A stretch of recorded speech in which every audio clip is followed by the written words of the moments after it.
We'd all known Dennis had less than a week, and we'd all braced ourselves, for all the good that would do.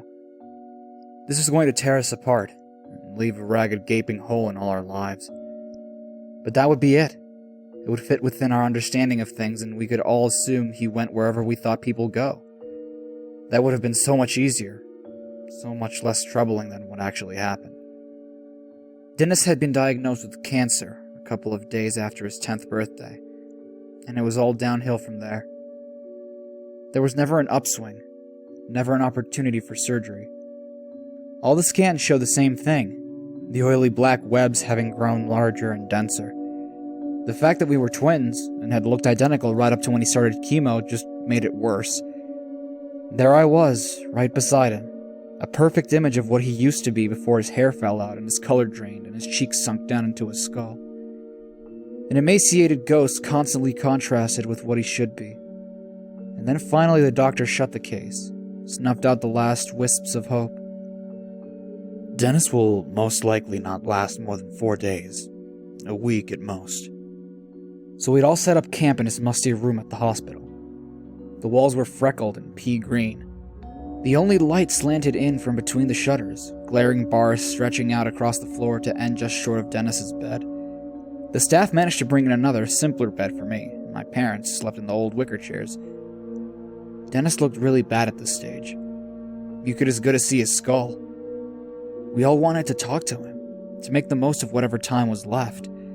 But he slept for most days, and when he woke up, there'd just be silence. Nobody knew what to say. There were no right words, and there was this underlying fear that the moment anybody interacted with the situation, they'd somehow make it real and it would hit everyone. The first sand would knock us all off the tightrope, and we'd fall into tears and chaos, and we wouldn't be able to pull ourselves back up. So there was silence. My parents occasionally forcing smiles that never made it to their eyes. The third day was when it finally happened. When the steady beeping of the heart monitor started to break down into frantic electronic wails, and Dennis began to shake feebly as a dry, crackling sound rose up from his mouth. My parents exploded out of their chairs, my mother heading straight to Dennis, grabbing at his shoulders and pleading at him to stop it and be all right. My father was at the room door, screaming down the hallways for help. The doctors and nurses at the hospital had changed lately. They'd started treating Dennis differently. Before the resuscitations were always these frantic, desperate efforts, like 100-meter sprints. There was a desperate desire to succeed in every single movement. Now it was different, like a steady jog. These were people who were going through the motions, ticking off things they were meant to try from little checklists in their minds. I don't think it would have made a difference either way. The cancer had finally tipped over and the system just couldn't shoulder it anymore. They called it and left, offering their condolences and saying they'd take the body away when we were ready. The door clicked shut behind us. Me, Mom, Dad, and Dennis's corpse. We all inched closer, up to the side of his bed and just looked. My mother cracked, breaking into great howling tears. My father pulled her close, trying to keep it together but losing it in his own way. No sobs from him, just the occasional tear running down his face and sharp breaths bursting through his clenched teeth. I was just quietly staring at Dennis's face. We all stood there for a long time. I finally realized that this wasn't just one thing. This wasn't a single event. For the first time, my mind started running away with itself and unfolding all the endless implications of this.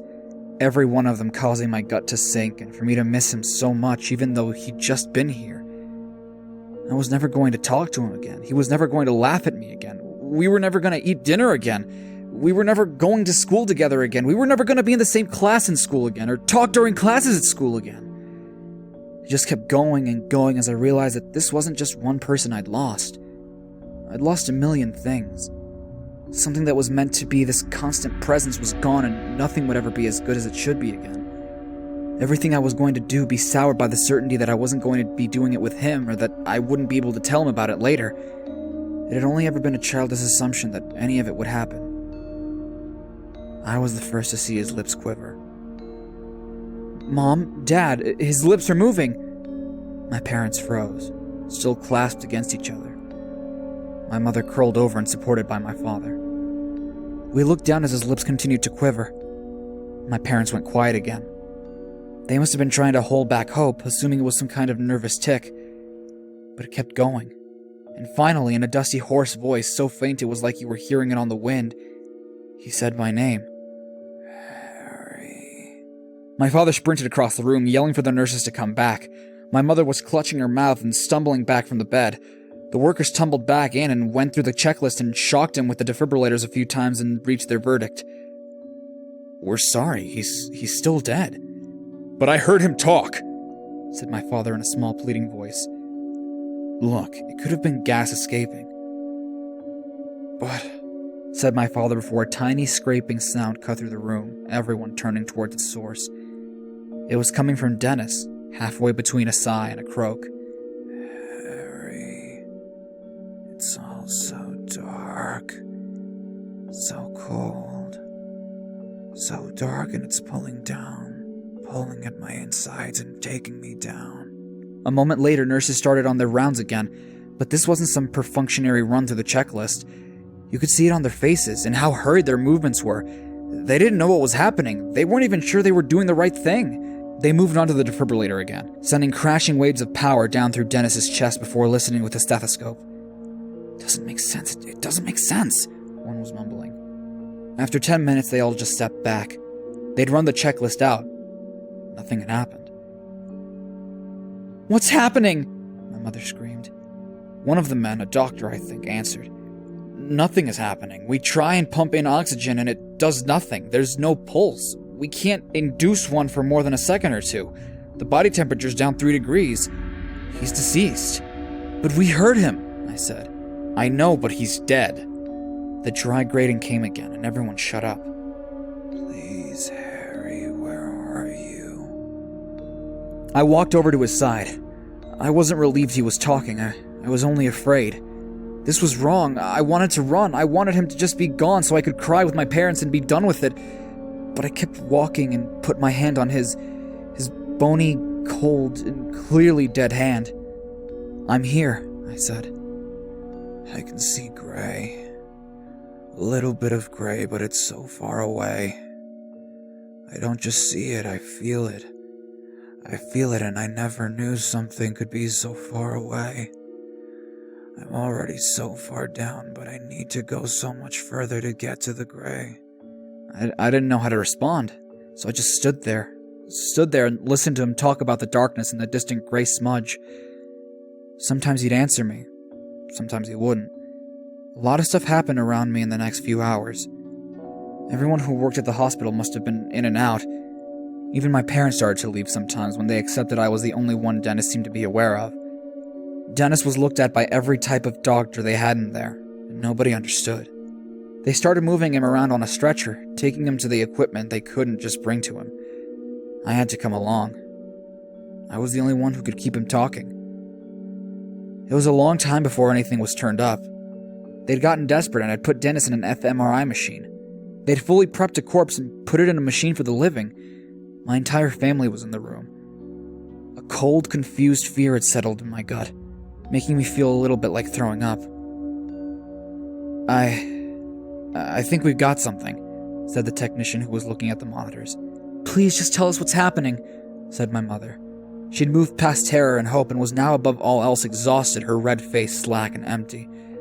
Look, the scan shows where the blood is in the brain. Well, the thing is that none of the blood in the brain is moving. We know that from his pulse, but something is happening in there. Something the machine can only pick up a little, but there's some kind of activity. Now, I can't be sure, but I think the activity is clustered around some of the parts that control movement. Everything else is totally dead. He's obviously conscious, he's using complete sentences, but... But what? Said my father. But it's like whatever's doing the thinking is somewhere else, still interacting with the stuff that does the talking. That's exactly right, came a voice behind us. I looked over my shoulder and saw an old man in a gray business suit. He had a well-trimmed silver beard and was all around a strange contrast to the clumsy chaos that had engulfed the hospital. Who are you? Said the technician. I'm Daniel Cohens, he said, handing the technician a crisp business card. I'm with the Orpheus Institute. We're a semi-private medical research body, and we've dealt with a few cases similar to this one. The hospital president has already agreed to let us look into this. Almost invisibly, a number of men had moved in behind Cohen, and were now making their way over to the technician. These men will help explain the confidentiality situation surrounding issues like this. We'll handle the boy from here. More men, these ones in pure white scrub that had a strange logo on the left breast, got Dennis back on the stretcher and led us all into the hallway. We followed wordlessly, never thinking to say anything because at least these new people represented new possibilities, a completely new road that might lead to an explanation. They rolled Dennis into an operating theater and my mother gasped. "Look, just what are you doing?" said my father in a husky voice that made it obvious he was still holding in tears.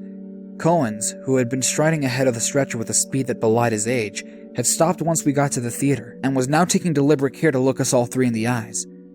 We were still in the hallway, the operating theater door shut beside us. He answered in a low, comfortable tone. "We're not performing surgery. It's just the quietest part of the hospital, and there are no distractions in there. We want nothing more than to understand what has happened to your son. This sort of thing has happened before. Your son is conscious, and as we understand, he will only talk to his brother here. We want to use Harry to ask Dennis our questions. We believe this would work best if he and Harry were alone. We've got the theater wired so that we can hear the answers." My parents didn't say anything for a while. My father broke the silence with weak, staggered words.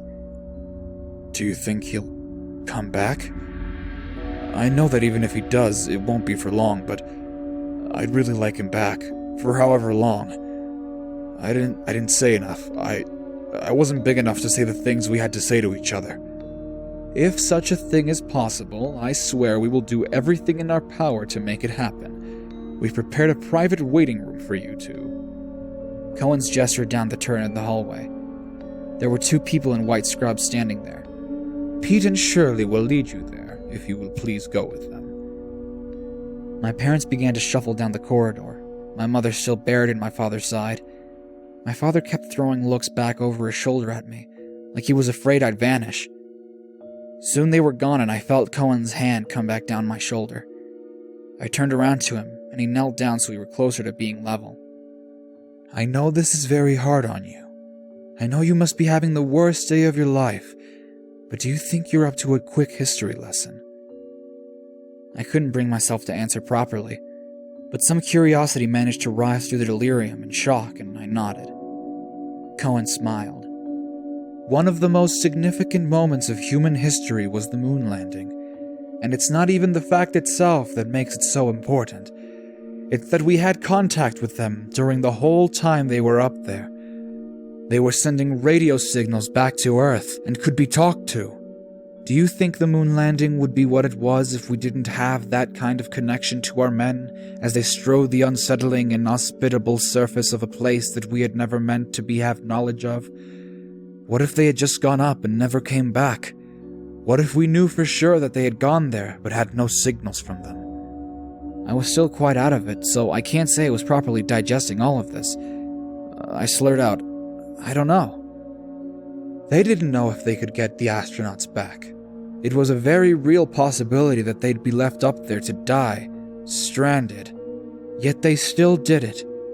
It didn't matter if the mission was a failure. It didn't matter if there was no triumphant return. Do you know what did matter? What mattered more than anything was speaking to them while they were up there, to have that connection to three brave men in the void, describing man's first steps into the unknown. If they'd never come back, it wouldn't have changed anything. As long as we down here managed to make that connection to the beyond, as long as we down here, for however long, had men up there, men to describe the soil, men to explain the feeling of being so light, men to tell us what the earth looked like, cut in half by the lunar horizon, men to teach us about a new world." His hand tightened on my shoulder. "None of that would have been possible without the people in Houston, without the men who talked to the astronauts, kept them focused, made sure we got the information we needed. Harry, we believe Dennis is in a very strange place that humanity would do well to learn about. You are Houston. Your brother is an astronaut." He pulled a laminated sheet out from under his lapel. "Here's a sheet with some topics you should focus on and questions you should ask. This should help you get the most useful and needed information. But the most important thing is to keep him talking. Stop talking for 5 seconds and you could lose him. I accepted the card, having given up on reaching a decent understanding of the situation. He ushered me into the operating theater and shut the door behind me. I was alone. The only sound an almost inaudible ringing that emanated from the mass of stainless steel racks and implements, and the cold, sturdy operating table Dennis was lying on. I approached the table and, in need of any sort of guidance, I looked at the laminated sheet. General principles. Try to keep your loved one / the subject unaware of their deceased state. Past experience suggests that shock may cause disconnection. Maintain constant conversation, as this has been shown to help maintain the connection. Do not ask leading questions such as whether your loved one / the subject is having experiences in line with your own religious beliefs. First step. Ask your loved one / the subject to describe their experiences and/or surroundings. Encourage them to be as... A gasp pulled my attention away from the sheet. Harry, Dennis said. Yes, it's me, I answered, grabbing his hand. There was now no doubt that he was really dead. The hand was ice cold and the fingers had locked in place at odd angles with rigor mortis. His entire body had gone from the sickly white of the dying to the rain cloud shade of the dead. I got to the gray, to the ground, came down easy like a leaf. Cold. I'm standing there now. Dennis, can you describe where you are? It's still gray, but it's more real now. Solid. Gray sand underneath, gray ocean behind me, gray clouds above. Don't remember going through the clouds, but they're there now. The clouds, they're screaming. An ocean? I said. Can you see anything in the ocean? Dennis took in a phlegmy, pointless breath. Far away, the horizon. It gets dark. Dark, hungry line where even clouds stop where everything stops. Darkness is clawing, moving like it's alive. Miles and miles of angry, hungry dark. Can't go there, can't go that way. At this point, I lost the thread of the exchange as perspective suddenly hit. All the things I didn't understand, and the fact that whatever Dennis was, he wasn't alive. I broke, crying and wailing and digging my face into his bare, emaciated ribs, cold like meat straight out of the fridge. I kept squeezing his hand harder and harder, pushing the stiff fingers closer together. Please, Dennis. Please come back. Wherever you are, just get back here. Harry, are you crying? It's hard to tell. So much here already sounds like crying. His words struck me deep enough to make my sobs catch in my throat, and I just started looking at him again, settling back to my previous catatonic distance from what was happening. I can't come back. No getting back. Like spilling something on the ground. No getting it all back inside and right again. It took a few seconds to force myself to accept this, but I carried on, hoping that maybe I could steer him towards some sign that he was wrong. What's in the other direction, away from the ocean? That's the way I have to go. If I try and swim, the darkness will tear me up, shred away everything until only my pain is left, and it'll toss that into the clouds. Into the clouds, and I'll scream. Dennis, tell me what's in the other direction. Just the sand. The gray sand. On and on. Not many bad things to see yet. There'll be more when I get to where I'm going. I'm going to start walking now, Harry. Where are you meant to be going? I said. I started digging my nails anxiously into my forearm. There was something nauseatingly, dreadfully true about everything he was saying. It was like the first time you learn the world is round, and it feels weird for a few seconds, but soon you get used to the idea and you see that it's the truth. That's the big secret, and it doesn't matter how flat the ground feels. It doesn't matter how little sense it makes. It's true. And he just kept talking. I can see another person. Can you talk to them? I asked, trying to keep my voice steady, feeling like I shouldn't be the one who couldn't keep it together. I suppose I could, but I can't. What do you mean? It's just not a talking kind of place. We were supposed to have done all our talking before we came here. Now we should just keep quiet. But you're talking to me, Dennis. My voice isn't here. My voice is all the way up there with you. Dennis, I said, now squeezing my eyes to force the tears back in. Dennis, please tell me what's happening.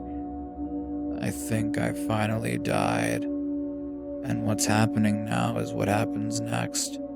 The thing that was always going to be happening next. It feels right, in a scary way.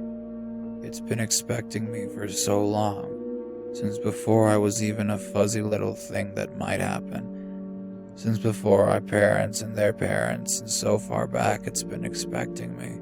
Please stop talking like that. You don't talk like that, you never have. Sorry.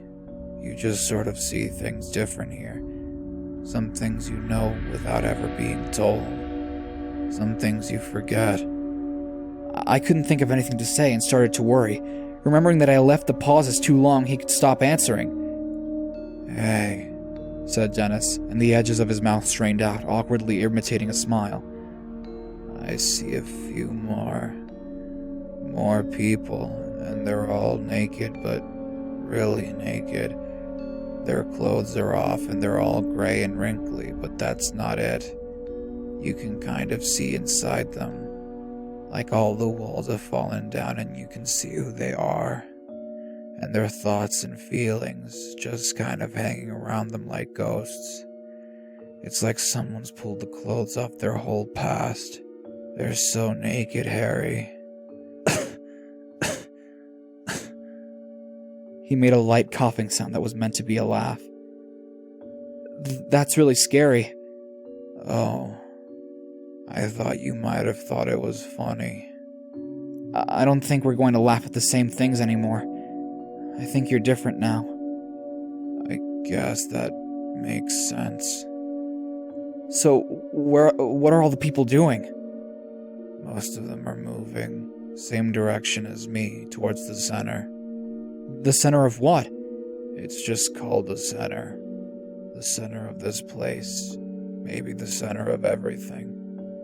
But what? I said, starting to lose control. Why do you have to go? I don't have to. Nobody has to. Just like you don't have to shake someone's hand when they put it out, or answer them when they talk to you. But it would still feel wrong not to. It's what you're meant to do. There's not any other good options. You don't want to stand still. What happens? What happens when you stand still? Depends. A few days ago, I passed this woman. A few days? I said, gripping on the cold steel of the operating table as I was filled with an eerie sense of vertigo. You haven't been dead for even a day. I passed her a few days ago, he said, carrying on like he hadn't heard me. She didn't reach the center. She just sat down, started going her own way. She's pulled one side of her ribcage out and it's all stretched, spreading up to her left so high, stretching out the arm, grabbing its corner. Most of her skin started to get hard and flaky like old wood or crumbling stone. I can see herself. Musician. Like music. Kind of thought of her life like a song. Sometimes it repeated himself, some bad notes here and there, but it was pulling itself together. She was reaching the chorus and it ended. It was over so fast and she can't accept it. She's picked this sharp rock off the ground and she's scraping past her ribs like a huge harp or something. Angry, trying to make music, keep the song going, but it's an awful sound. Sawing bone, and it's never going to replace what should have come next. She's already grown into the ground. She's going to be here forever, trying to make the music she missed out on. There was nothing to say to that, so I just went quiet for a while, assuming he'd keep talking. He didn't. Dennis? Dennis? No answer. A terrified jolt ran through me, and I started slamming my fist into his chest. Dennis! Come back, Dennis! A growl tore out of his mouth and his frame thrashed upwards, causing me to jump back and tumble down onto the floor, smashing into surgeons' shelves and causing gleaming surgical instruments to rain down around me. I didn't have time to think before I'd forced myself up again and bent over the operating table to stare desperately into my brother's eyes. I took his hand, squeezing it as hard as I could. "Harry," he said, and relief flooded through me. "It's been so long. So long, it's been years. What? I've been walking for years. Years and years, and it keeps getting worse. It hasn't been a day." It's been so many years, and everything keeps getting worse. What? What's worse? It gets worse closer to the center. There's so many people now. Thousands, tens of thousands, and they're all walking to the center. But what's so terrible? There's more. So many more, like the girl with the harp I told you about. Stuck in place, trying to fix what happened, angry about what happened, rooted to the ground, moaning, calling out the names of the people they think did this to them. Sometimes a few join up. When they all get hard and crackly like old statues, they start to grow together, start to feel each other's pain. Sometimes there's mountains around them, entire landscapes of people crying about how unfair it all is. I'm still walking. But where are you going? I told you, the center. I'm getting close now. All the clouds with their screaming faces are curving. All curving and being pulled into the same direction, twisting their way into the center. Please just stop walking and come back. Can't. No coming back. Besides, I have to keep moving like everyone else. Doing something weird. It's the quickest way for the walkers to notice you. Oh God, what are the walkers? Started seeing them more as I got towards the center. They're all over the place now. They're these things, walk around on 3 legs like stilts, covered in sharp black shells like thorns. Remember the aquarium? They're kinda like those urchins we saw at the aquarium, but the top part, the main part, it's more exact. Kinda arty, like a sculptor designed the shape. Reminds me of some kind of chess piece. When they notice you, they come over you, toppling towards you but never falling over on those long legs. Spindly. Yeah, that's what you'd say, they're spindly legs. And they stop, right over you. You're just between their legs and you see the holes underneath their main bit, and the tendrils come out. Red, windy tendrils with these itchy hairs come down and they start curling and swinging all around you. You almost don't mind at first because they're red. You've been seeing nothing but gray and black for years and never felt every bad thing that ever happens to you start bubbling up to the surface, drowning you. All the pain that ever went into you rises up and out and the walkers feed on it. They lick it with their tendrils. They love the taste of all the things that shouldn't have happened. They love to taste the misery. Eventually they get full and move on, and you get up and keep walking. Jesus, Dennis. Jesus. It's fine. They're bad, but you get a sense of perspective here. Sure, they're scary for you, but they're nothing next to the center. They're bottom feeders, moss that grew up on the outskirts. If they're really like sea urchins, then the center must be like a shark, or a whale, or some huge thing right at the bottom of the sea that's too big to come up near the surface. You've never said things like this before. I don't know how to describe it. When you're here, stuff just breaks down a little and you don't always need to have learned a word to know it. This place is less obsessed with causes and 2 + 2 = 4. Its job isn't to make sense. But what is its job? I don't know. Maybe I'll find out at the center. He went quiet again, and this time I wasn't sure I wanted to stop him drifting off. I wasn't sure I wanted to hear any more of this, but regardless of what I wanted, another groan soon creeped out of his mouth and he was back. Shit, I see it now. I see the center. His hand began to close, slowly but inevitably around mine, overcoming the rigor mortis to press in on my fingers like an iron vice. I kept trying to get out, almost yanking off the table, but I couldn't even budge inside the agonizing grip. It's inside this huge thing like a beehive floating above the ground. It's gray too, gray and covered with streaks and ridges like it used to be liquid and hardening or something like it's made of web. So big, Harry. I've never seen anything like it. All the clouds are swirling down into the hole at the top of it, still screaming. Hundreds of holes, messy, ragged holes, pitch black on the inside. It's bigger than cities, Harry, and everyone's heading towards it. Thousands and thousands swarming under it, pushing against each other to climb the bridges. Messy bridges from the ground right up to the holes, right into the pitch black. The center's in there, Harry. I'm here. Please, I said, whimpering with the pain in my hand. You can't go in. There's nothing good in that place. I knew this was a fact, not just because of the description, but as a gut feeling. I knew that what he was talking about was real and fundamental, as important as a part of our existence as the sun and the moon and birth, but bad somehow, dripping with wrongness at its core. Where else is there to go? I'm at one of the bridges. Please, you can come back. No, that'd be like going back into the womb. Can't be done. This is what's next. Oh. What? Why? Oh God, I'm starting to feel something. I think the center's doing it. I'm getting bitter. Every mean, spiteful, everything angry thing in me, it's swelling, spreading out and smothering the rest of me. I'm so mad, Harry. I'm getting so much smaller and my hate is getting so much bigger. His hand tightened and I screamed. Why was it me? Why was it me and not you? What did you do that I didn't? What did I do that you didn't?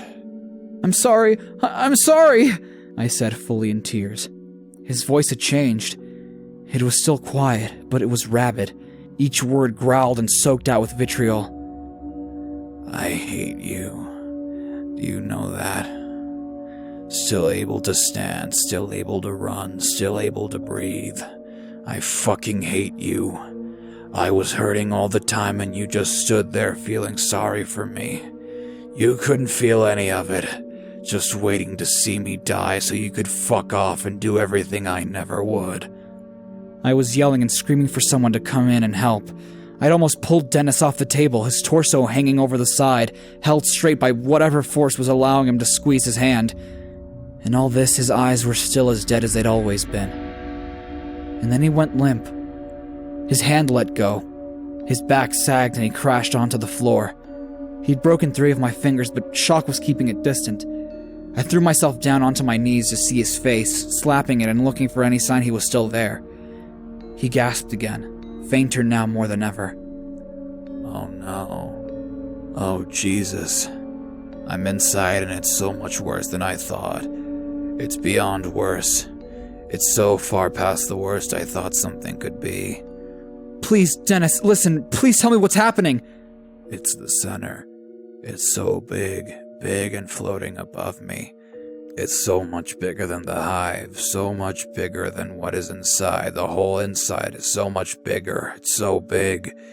It's gray too, always gray, gray and crackled like stone all over, endless miles of it.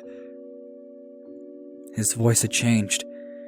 It was whiny, small and afraid. It's hurting me, Harry. It's hurting me more than I've ever been hurt, and it hasn't even noticed me. Please, the man told me you need to describe it. He said that if you keep talking, you might stay. So big, he said, his voice wobbling and breaking like he was crying. Its fingers are bigger than skyscrapers, and it has so many fingers. Billions and ribs. The body is all ribs, or they're just fingers all folded up. I don't know, but there's so many. It's so big, Harry. And the masks. Jesus, the masks. What masks? The masks. His face is bigger than countries, all different. Some the eyes have perfect circles, others have huge pointy holes where the mouth should be. Some are blank and some have 8 eye holes and some look like human faces. Like perfect human faces with deep, dark, hollow eyes, all of them. The inside of all of them is so dark. A living dark. A pulsing dark, pushing all together. And it's so huge and you can feel it pressing in on you. Filling the air with badness and crushing down on you, and from the inside you can feel the bad and you reaching out to it like a baby reaching out for its mom. And Jesus Christ, Harry. He was breathing in and out faster and faster, shallow, scared breaths, instincts overcoming the fact that he didn't need air. Dennis, talk to me. What is it? What is it? It's not the devil. No, that's what I thought at first, but it's not. It's more like God. It's like if God hated everything. His breathing hiked up again. Oh, Jesus, it sees me. Please, please promise me one thing. Just one thing, please. What is it? What? Please don't ever die. One last breath rolled out of his mouth. I tried everything to get him back. Everything I could think of in an animalistic burst of desperate energy. I hit him, shook him, pleaded, but he was really gone this time. I knelt there in the room for a while, his last words carving into a deep part of my brain I knew I could never dig them out of. The next few hours, in fact the next few days, were kind of a blur. I remember men in the Institute's white scrubs coming in and dragging me away from the body. I remember getting my hands seen to and put in a cast and sling. I remember Daniel Cohen sitting me down in a bright white room and interrogating me. He called it a conversation, but it was an interrogation. A warm interrogation by a man who could be kind if it meant getting what he wanted. He asked me if I'd had any visions or any strong sensations, if I thought Dennis was telling the truth, and if I could explain the ways in which Dennis was acting differently than he already was. I was detached and drowsy from exhaustion and trauma and pain from my hand and just answered honestly. At the end, Cohen's made me memorize a phone number and sign a load of confidentiality forms, making it very clear that not a word of this could leave the hospital. I was to call if I started experiencing any phenomena I thought were related to me or Dennis, and finally, they left. My parents and I took a taxi home. We didn't talk about what happened after Dennis died, and I suppose that even that was the secondary add-on to the simple fact that Dennis was now properly dead and not coming back. We went home, got to bed, and the next morning we had a wordless breakfast with an extra chair pulled out. The years flew by and the whole experience became something I just had to live with. Some dreaded thing my thoughts would sometimes steer me back to, but mostly I managed to just keep living, to accept it all as something I couldn't understand. The fact that Dennis was gone was already worse than the way he went, however terrifying and unnatural it was. But lately I've been having a weird dream. It started off as vague and incomplete, but every few nights it repeated, getting longer and more vivid. It always starts the same, with me and Dennis, both of us kids again. On a green hill on a bright, clear day, crisp air sighing past us. I can't remember most of the words, but the gist is that he's bragging, showing off, saying that Dad loves him more, that he's better than me, that he's going to keep being better for as long as he's alive. He's going to keep making Dad love him more for as long as he's able. And I get so mad, way madder than I'd ever gotten if he said those things in real life. I see a rock, and without thinking I pick it up and attack him with it, knocking him over and beating him again and again until his skin was swollen and torn and you could see parts of his skull underneath. He managed to push me off and run, and I followed, never thinking twice about it.